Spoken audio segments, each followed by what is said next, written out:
Hello friends, ഞാനിപ്പോൾ ഉണ്ടാക്കാൻ പോകുന്നത് ടൊമാറ്റോ സോസ് അല്ലെങ്കിൽ ടൊമാറ്റോ കെച്ചപ്പാണ്. നമുക്ക് നമ്മുടെ വീടുകളിൽ എളുപ്പം തയ്യാറാക്കാൻ പറ്റുന്ന ഒന്നാണ് ഇത്. അതിനായിട്ട് ഞാനിപ്പോൾ 3 മീഡിയം സൈസിലുള്ള തക്കാളി, അതേപോലെ തന്നെ 2 അല്ലി വെളുത്തുള്ളി എടുത്തിട്ടുണ്ട്. ചെറുതായിട്ട് അരിഞ്ഞ തക്കാളി അതേപോലെ തന്നെ വെളുത്തുള്ളിയും കൂടെ ഒരു പാത്രത്തിനകത്ത് നമ്മൾ കുറച്ച് പച്ചവെള്ളം കൂടെ ആഡ് ചെയ്ത് നമ്മൾ വേവാൻ വയ്ക്കുകയാണ്.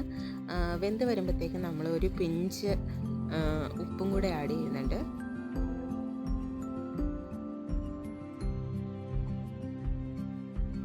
ഈ തക്കാളി നന്നായിട്ടൊന്ന് വെന്ത് വരണം. നന്നായിട്ട് വെന്ത് വന്ന് കഴിയുമ്പോൾ നമുക്ക് വാങ്ങി വയ്ക്കാവുന്നതാണ്. വാങ്ങി വെച്ച് ഇതിൻ്റെ ചൂട് അല്പം കുറഞ്ഞതിന് ശേഷം നമുക്ക് മിക്സിയുടെ ജാറിനകത്തിട്ടാക്കി നമുക്കത് നന്നായിട്ട് അരച്ചെടുക്കാവുന്നതാണ്.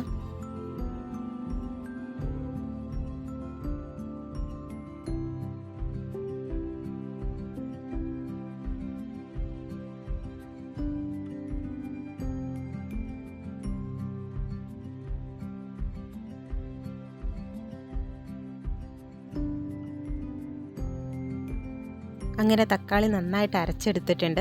ഇനി അതൊരു അരിപ്പ ഉപയോഗിച്ച് നന്നായിട്ട് അരിച്ചെടുക്കണം. തക്കാളിയുടെ കുരു ഒന്നും നമുക്ക് ഇതിന് ആവശ്യമില്ല. ഈ കുരു ഒന്നും നമ്മൾ അരച്ചെടുത്താലും നന്നായിട്ട് അരയണമെന്നില്ല. അതുകൊണ്ട് അതൊന്ന് വേർതിരിക്കാൻ വേണ്ടിയാണ് നമ്മളിങ്ങനെ അരിപ്പ ഉപയോഗിച്ച് ഒന്നോടെ ഒന്ന് അരിച്ചെടുക്കുന്നത്.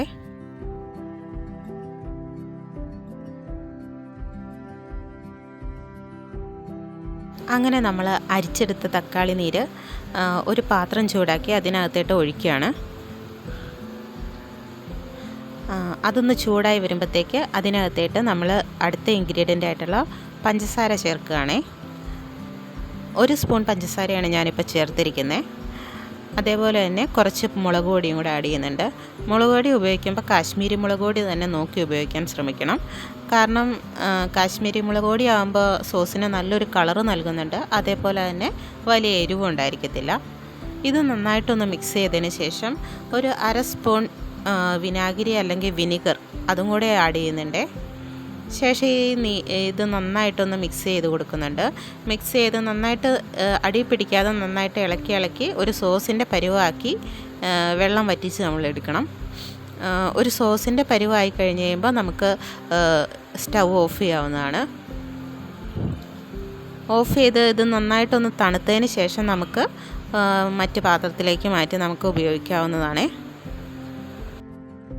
അപ്പോൾ എല്ലാവരും ഒന്ന് ഉണ്ടാക്കി നോക്കണം. നോക്കിക്കഴിഞ്ഞ് ഇഷ്ടമാണെങ്കിൽ ഒന്ന് ലൈക്ക് ചെയ്യുക, കമൻറ്റ് ചെയ്യുക, ഷെയർ ചെയ്യുക. അതേപോലെ തന്നെ എൻ്റെ ചാനലൊന്ന് സബ്സ്ക്രൈബ് ചെയ്യണേ.